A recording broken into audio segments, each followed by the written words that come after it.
Hi there. I want to talk very briefly about who we go to when everything falls apart.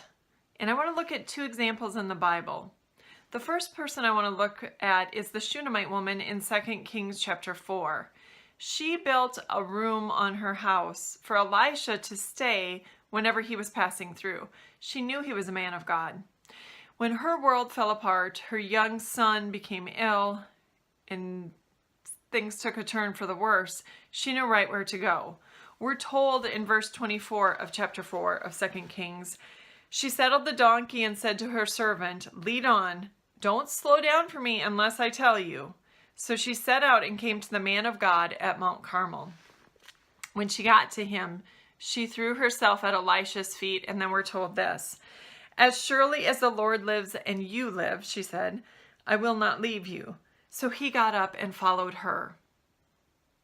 The second woman I want to take a look at is Martha, and she was Mary's sister and Lazarus' sister. In John chapter 11, we're told how Lazarus has died. He fell ill, and Mary and Martha sent for Jesus, but Jesus decided to let Lazarus die so that he could go to him and raise him from the dead, and many people believed in Jesus because of this. And when Jesus arrived, Martha came to meet Jesus, and she said this, "Lord, if you had been here, my brother would not have died. But I know that even now, God will give you whatever you ask."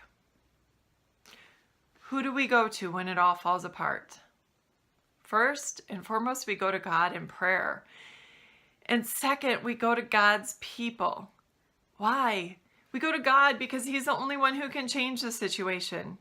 And we go to God's people because they can lift us up and support us. And they can show us God and God's promises, remind us how faithful God has been in the past. They can encourage us to trust when and if our trust is faltering. We can do a lot of things that don't do a lot of good. We can consume a lot of calories, or we can go do some retail therapy and spend a bunch of money. We can get drunk. We can do all kinds of things that at the end of the day are going to leave us feeling crappy, and the situation is still the same.